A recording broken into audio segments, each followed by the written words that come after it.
대한민국이 핵무장에 한 발 더 다가섰습니다. 이에 일본이 극도의 불안과 질투를 보이고 있는데요. 지난 9월 1일 우리 군은 2022-2026 국방중계 계획을 발표했습니다. 이 발표에 따르면 우리 군은 앞으로 5년 동안 탄도미사일 전력을 극대화하고 더욱 진보된 SLBM을 전력화할 예정입니다. 이에 더해 해상에서 정밀 타격이 가능한 중형 잠수함을 지속적으로 확보하겠다고 밝혔는데요. 이 사실이 일본에 전해지며 일본이 발칵 뒤집혔습니다. 불과 수개월 전까지 많은 일본인들은 한국이 절대 SLBM을 전력하지 못할 것이라 주장해왔습니다. 214급 잠수함의 결함을 이야기하며 도산 안창호함조차 취역시키지 못할 것이라 조롱하기도 했는데요. 그러나 그들의 예상과 달리 도산 안창호함은 우리 해군의 잠수함으로 당당히 취역했고 SLBM 역시 시험 발사가 이어지고 있습니다. 이대로라면 도산 안창호 배치3를 원자력 잠수함으로 만드는 것도 마냥 꿈은 아니게 되는데요. 그래서 준비했습니다. 오늘은 한국의 잠수함 전력 강화에 대한 일본의 반응에 대해 알아보겠습니다.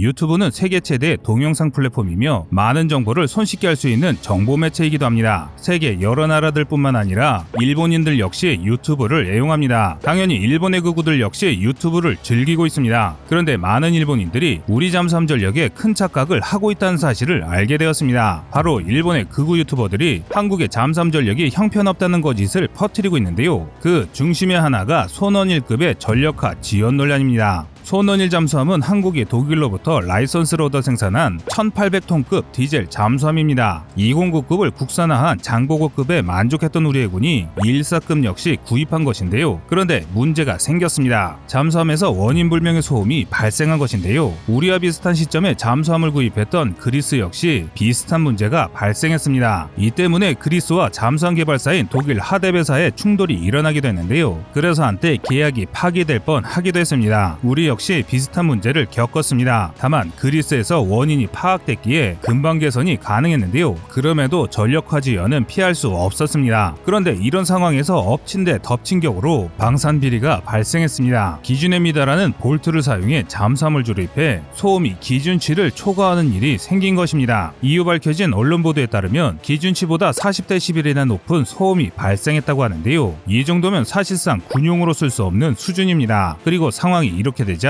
국내 언론들은 이를 문제시하며 우리 기업들의 잠수함 개발 역량이 떨어진다는 기사를 쏟아냈습니다. 방산 비리 덩어리인 국산 잠수함 개발을 포기하고 외산 도입을 재추진해야 한다는 이야기까지 나왔는데요. 이로 인해 현장에서 근무하는 관계자들의 사기가 크게 떨어졌습니다. 하지만 우리 연구진은 포기하지 않았습니다. 무려 3년 동안 원인을 파악하기 위해 노력했는데요. 전면 해체 후 문제가 된 부분을 수리하고 다시 재조립해 결국 문제를 고치는 데 성공했습니다. 그 과정에서 쌓인 노하우도 상당했는데요. 이 노하우가 있었기에 수중 배수량 3600톤급의 도산안총함을 독자 기술로 무사히 건조하는 것이 가능했습니다. 이제 대한민국은 영국, 프랑스, 러시아, 독일에 이은 세계 5번째 잠수함 수출국입니다. 하지만 일본의 극우 유튜버들은 이 사실을 인정하지 않았습니다. 1990년대가 지나서야 잠수함을 개발하기 시작한 한국의 잠수함이 정상일 리 없다며 수십 년간 기술을 축적한 일본 잠수함과는 감히 비교조차 할 수 없다고 주장하는데요. 그리고 이에 대한 근거로 이미 해결된 214급 문제를 물고 늘어집니다. 그런데 이게 일본 우익들에게 꽤 잘 먹혀들고 있습니다. 그 이유 중 하나가 일본 사회가 굉장히 폐쇄적이기 때문에 가능한 일인데요. 일본의 대다수는 외국어 능력이 굉장히 떨어집니다. 영어 실력이 떨어지는 것은 물론이고 다른 언어 역시 상당히 부실합니다. 한류가 유행하는 젊은 세대의 경우 한글은 물론 영어까지 어느 정도 구사가 가능하지만 40, 50대 남성이 대다수인 일본 우익들은 일본어 매체만을 맹신하는 경향이 많습니다. 이 때문에 일본 우익들 사이에 퍼져 있는 정보는 굉장히 편향적이고 오래된 자료들이 많습니다. 도산 안창호급의 전력화 소식에 대한 이들의 반응만 보더라도 이들이 얼마나 무지한지를 잘 알 수 있습니다. 일본의 한 극우 유튜브 채널에서 일본 우익들의 댓글 반응은 정말 어이없을 정도인데요. 대체적으로 한국의 잠수함 개발 능력을 무시하는 경향이 강했습니다. 압도적인 잠수 성능 떠오르지는 않지만 라는 댓글이나 올해 안에 점검 명목으로 도쿠에 들어가 그대로 지상 배치된다에 백엔 건다. 크크크.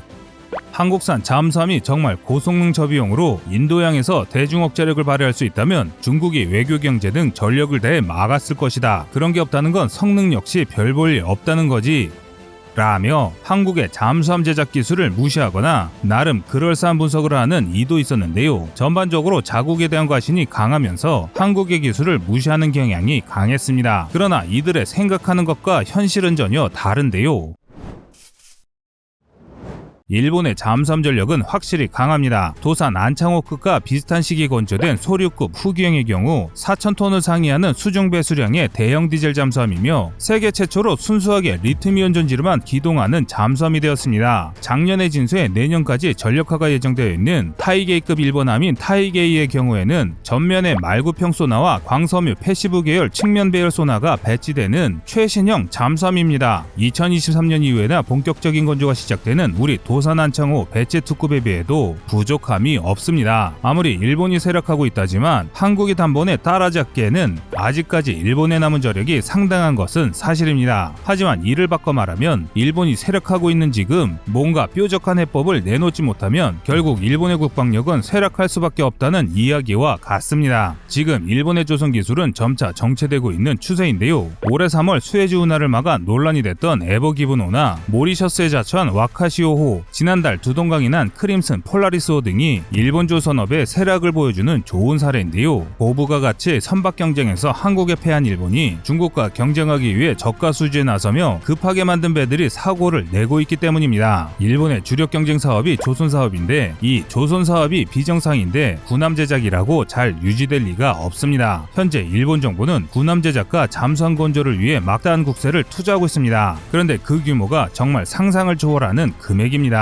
하지만 수출 실적이 전혀 없는 사업이다 보니 오로지 세금으로만 산업을 유지하고 있습니다. 대형 잠수함의 경우 일본에서만 쓰이는 군용으로만 쓰이기 때문에 이런 문제는 더 심각합니다. 그래서 일본 정부는 잠수함을 비롯한 일본 방산업체들의 무기 수출을 적극 권장하고 있는데요. 한국처럼 무기를 수출해 개발 비용을 확보하고 부품 단가를 낮추길 바라는 것입니다. 하지만 일본 기업들은 그럴 능력과 의지가 없어 보입니다. 대표적인 사례가 호주의 어택급 잠수함 도입 사업입니다. 최근 호주는 중국에 대응하기 위해 해군을 급격히 확장하고 있습니다. 그러나 자국의 제조업 역량이 부족하다 보니 외국산 잠수함을 도입하면서 건조 기술을 확보하겠다는 계획을 세웠습니다. 일본의 소류급 역시 대상 중 하나였는데요. 그런데 일본이 내건 조건이 너무 황당했습니다. 일본은 자국에서 잠수함을 건조해야 함은 물론 기술 이전도 할 수 없으며 심지어 정비를 일본에서 해야 한다는 주장을 펼쳤습니다. 이뿐만 아니라 일본 해상자위대 잠수함대 전임 사령관은 호주의 기술력이 일본에 비해 떨어지고 정보보호 능력이 의심된다는 논조의 인터뷰로 쓸데없는 논란을 일으키기도 했는데요. 민간군이 합심해 수출을 성사시켜도 모자를 판에 회방을 놓아댔으니 사업이 잘 될 리가 만무합니다. 결국 한때 단독 후보가 될 것이라는 이야기가 나왔던 소류급 수출은 무산되고 말았습니다. 2021년 9월 현재 일본의 잠수함 수출 실적은 0건으로 인도네시아에 잠수함을 수출한 한국에 크게 뒤지고 있습니다. 이렇게 되면 장기적으로 한국이 일본보다 더 많은 잠수함을 건조할 것이 분명해지는데요. 이에 더해 수출을 통해 얻은 재원을 재투자할 수 있으므로 잠수함 기술 격차 역시 역전할 수 있을 것입니다. 일본의 엘리트들 역시 이 사실을 잘 알고 있습니다. 그러나 문제를 해결하지는 못하고 있습니다. 더 정확히 말하면 일본은 이 문제를 해결할 능력을 이미 상실했습니다. 바로 일본 정치의 주류인 우익들이 아직도 사태를 파악하고 있지 못하기 때문입니다.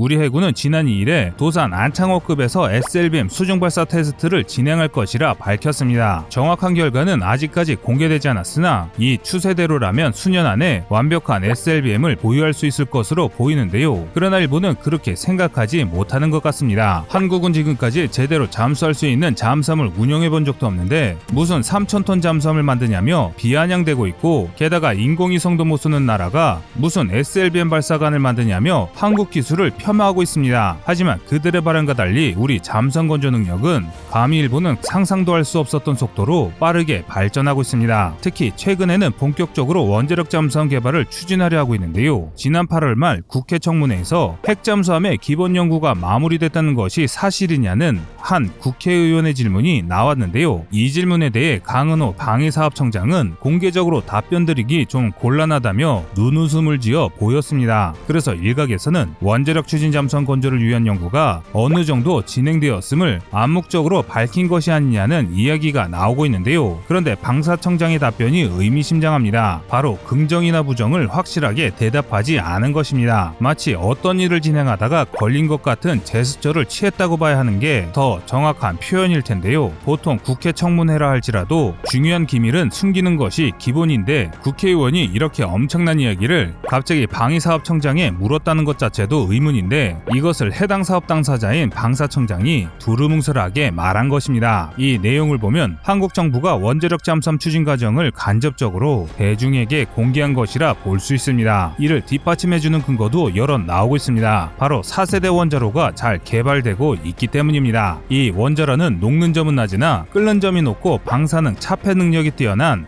비스무트 합금을 이용한 원자로인데요. 이뿐만 아니라 현재 우리가 보유한 가압경수로 기술만으로도 군함에 쓸만한 원자로를 만드는 것이 그리 어려운 일이 아니게 됐습니다. 현재 대한민국의 잠수함 기술 발전은 이미 일본을 앞지르고 있습니다. 하지만 일본은 질투와 근거 없는 비난으로 자신들을 포장하고 있습니다. 그런데 현실은 이미 한국의 기술력은 일본과 어깨를 나란히 하는 수준이고 앞으로 수년 후에는 일본을 저 멀리 뒤처지게 할 만큼 한국의 잠수함 건조 기술은 더욱 발전할 것입니다. 여러분의 생각은 어떠신가요? 시청자님의 현명한 의견을 댓글로 남겨주시기 바랍니다. 여러분들의 좋은 의견이 좋은 영상을 만드는데 많은 힘이 됩니다. 이상 꺼리튜브였습니다.